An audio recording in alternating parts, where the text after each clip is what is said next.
मुख्यमंत्री लाडकी बहीण योजनेवरून खासदार संजय राऊतांनी टीका केली आहे। तर निवडणुकीनंतर लाडक्या बहिणीला काहीही मिळणार नाही, 2 महिने पैसे देतील आणि नंतर पळून जातील असा हल्लाबोल संजय राऊतांनी केलाय। भाजप शासित राज्यामध्ये लोकशाही राहिलेली नाही। महाराष्ट्रात जे सुरू आहे त्याचा दिल्लीत कंट्रोल आहे। सत्ताधाऱ्यांना घटनाबाह्य कामाचं व्यसन लागलंय, अशी घणाघाती टीका संजय राऊतांनी केली आहे। तर हे गुंडगिरीला पोहोचणारं सरकार असून उद्या गुंडांकडे आमच्यावर सुद्धा हल्ले होतील असं विधान संजय राऊतांनी केलंय। गुहागर विधानसभा मतदारसंघावर भाजपनं दावा केला। विधानसभेमध्ये गुहागरची जागा भाजपची पारंपरिक जागा आहे आणि त्यामुळे ती आम्हीच लढू असा दावा भाजपचे जिल्हाध्यक्ष केदार साठे यांनी केलाय। दरम्यान गुहागर विधानसभेसाठी शिवसेना शिंदे गटाच्या रवींद्र फाटक यांच्याकडून देखील चाचपणी करण्यात आली होती, मात्र त्यानंतर लगेचच भाजपनं या जागेवर दावा ठोकलाय।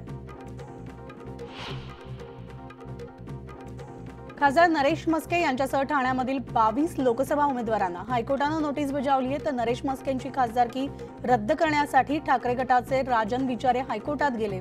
मस्केंच्या प्रतिज्ञापत्रामध्ये दोषी ठरवलेलं नसल्याचा उल्लेख खोटा असून निवडणूक आयोगाची दिशाभूल केल्याचा आरोप विचारेंनी केलाय। मला अजून कोणतीच नोटीस आलेली नाही अशी प्रतिक्रिया खासदार नरेश मस्केंनी न्यूज 18 लोकमतशी बोलताना दिली आहे।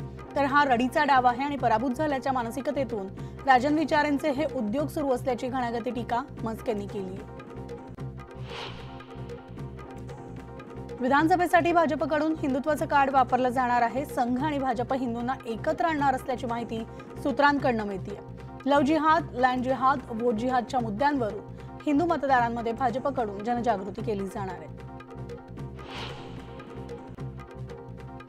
उपमुख्यमंत्री अजित पवार आज नाशिक दौऱ्यावर आहेत। नाशिकमध्ये विविध विकास कामांचं अजित पवारांच्या हस्ते उद्घाटन केलं जाणार आहे। तर महिला मेळाव्याला देखील अजित पवार हजेरी लावणार आहेत।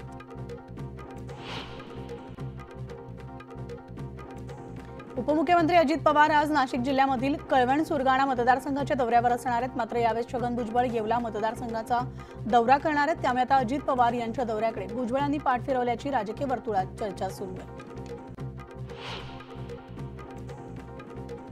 अमोल मिटकरी यांच्या वाहनाची तोडफोड केल्याप्रकरणी पोलिसांकडून मनसे कार्यकर्त्यांचा शोध सुरू आहे। या प्रकरणी आतापर्यंत 9 जणांना अटक करण्यात आली आहे। त्यापैकी 3 जणांना जामीनही मिळाला। दरम्यान मनसेचे सरचिटणीस कर्णबाळा दुनबळे यांनाही अटक होण्याची शक्यता आहे।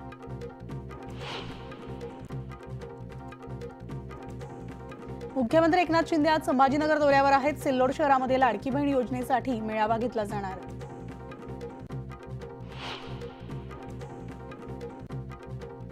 तर इम्तियाज जलील यांना मुख्यमंत्र्यांना भेटण्याची वेळ मिळाली आहे। संभाजीनगर विमानतळावर 12:30 वाजता दोघांमध्ये चर्चा देखील होणार आहे। जलील यांना भेटीची वेळ मिळाल्यामुळे संघर्ष तुर्तास टळलाय। बीडमध्ये पंकजा मुंडे यांच्यासोबत जे घडलं त्याची पुनरावृत्ती पुन्हा होऊ देणार नाही। आता स्वबळावर विधानसभा निवडणूक लढवणार अशी माहिती ओबीसी समाजाचे नेते प्रकाश शेंडगे यांनी दिली आहे। ओबीसींचे 160 उमेदवार निवडून येणार असा दावा सुद्धा शेंडगेंनी केलाय। तर आपल्यावर ईडीकडून छापेमारीची तयारी असल्याचा दावा काँग्रेस खासदार राहुल गांधींनी केलाय। याबाबत त्यांनी सोशल मीडियावर एक पोस्टही केली आहे। मी चहा आणि बिस्किटे देऊन त्यांचं स्वागत करणार असल्याचं राहुल गांधी यांनी आपल्या पोस्टमध्ये म्हटलंय। पूजा खेडकर अटकेच्या भीतीने दुबईला पळाल्याची चर्चा सुरू झाली। अटकपूर्व जामीन फेटाळल्यानंतर दिल्लीत असलेली पूजा खेडकर ही दुबईला पळाल्याचा तपास यंत्रणांना संशय आहे। दिल्ली पोलिसांकडून पूजा खेडकरचा शोध सुरू आहे। पूजा खेडकरनं तब्बल 7 वेळा त्यांच्या नावामध्ये फेरफार केल्याचं दिल्ली पोलिसांच्या तपासात निष्पन्न झालंय। इतकंच नाही तर पूजा खेडकरनं तिच्या वडिलांच्या नावामध्ये देखील फेरफार केल्याचं आता समोर आलंय आणि त्यामुळे आता पूजा खेडकर हिच्या अडचणींमध्ये मोठी वाढ होण्याची शक्यता आहे। रत्नागिरी जिल्ह्यामधल्या दापोली बस डेपोमध्ये भले मोठे खड्डे पडले, त्यामुळे आता बस डेपोमधून बाहेर काढताना वाहन चालकांना मोठी कसरत करावी लागते। बस डेपोमध्ये पडलेल्या खड्ड्यांमध्ये पाणी साचून डेपोला तळ्याचं स्वरूप प्राप्त झालंय। तर खड्ड्याकडे आगार व्यवस्थापक दुर्लक्ष करत असल्यानं बस वाहन चालकांमध्ये नाराजी पसरली आहे। मालेगाव शहरामध्ये ऐन पावसाळ्यात देखील 3 दिवसाआड पाणीपुरवठा केला जात असताना दुसरीकडे मात्र मुख्य पाईपलाईनला गळती लागली आणि त्यामुळे आता लाखो लिटर पाणी वाया जात आहे। रस्त्याला अक्षरशः नदीचं स्वरूप आलं, त्यामुळे नागरिकांनी संताप व्यक्त केलाय।